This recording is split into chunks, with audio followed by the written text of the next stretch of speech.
I am Destiney.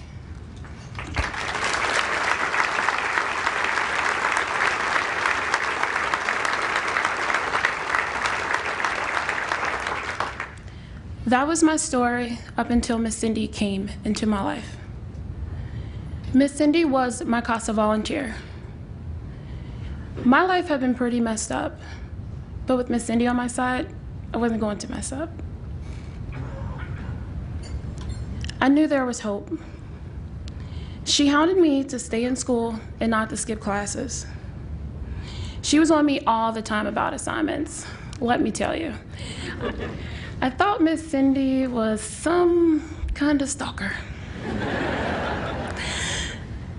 Turned out, her and my English teacher were cousins. So she knew when I had something due. She would send me text messages and emails to remind me of what I had to do. I knew she would be there for me, making sure I had opportunities. I knew she would speak up for me in court too. Turned out, there was a lot that Miss Cindy did for me in court, stuff I didn't even know about. She made sure that I had a voice, that I would have the kind of future that I wanted for me. When I did go to court, Magistrate Washington told me that I had to listen to my CASA. That wasn't always easy for me. And I wasn't always nice to her. I pushed her buttons, and it's hard to do that to Miss Cindy. Miss Cindy wasn't just on me about school. She helped me learn to be on time, how to manage my money, to be accountable. She talked to me about nutrition when I would order cheesy flatbread. When my senior prom came, I found this rainbow dress that I had to have. Miss Cindy helped me get the funding to buy my perfect dress. Prom was great. I was even prom queen.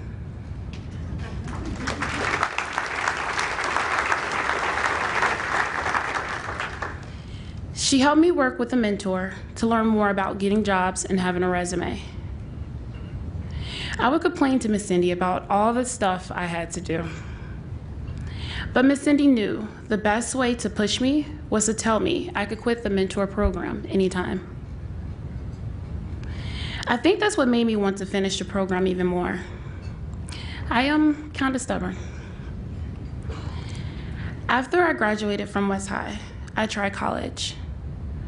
I had a hard time. I came back to Cincinnati, and Miss Cindy was there for me. Even when I started working and living on my own, it's called independent living, I still needed help. Miss Cindy was there when I needed tax forms and a Social Security card. Miss Cindy made sure I got classes and contacts. She was there when I made mistakes, like working as a waitress at an adult club.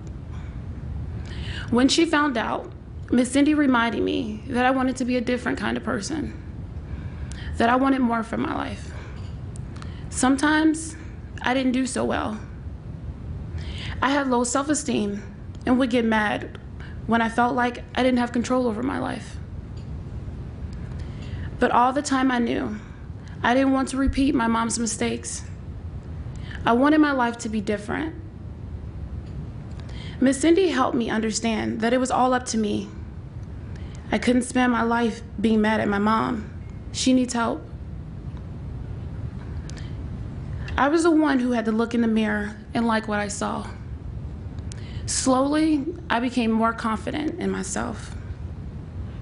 I overcame being afraid.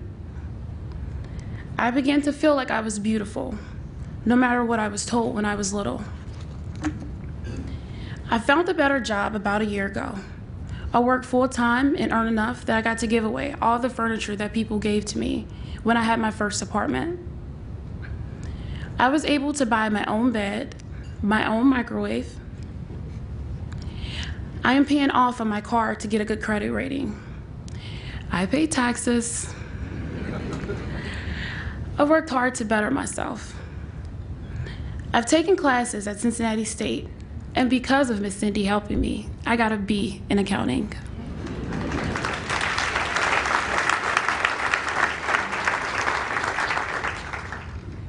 I'm 21, and I have some big dreams of what comes next for me. Maybe a career in fashion, maybe a store of my own, maybe even becoming a CASA volunteer. But now, I can look back and see how I got here. When I was little, I lost my childhood. I tried to protect myself. I was hurt and sad and lonely. I couldn't even fall asleep and feel safe. When I met Miss Cindy, my CASA volunteer, I found someone who cared, who spoke up for me, who was always on my side. Because of all of you, there are Miss Cindys in this world. They speak up for kids who are hurt and sad and lonely. On behalf of all those kids, thank you.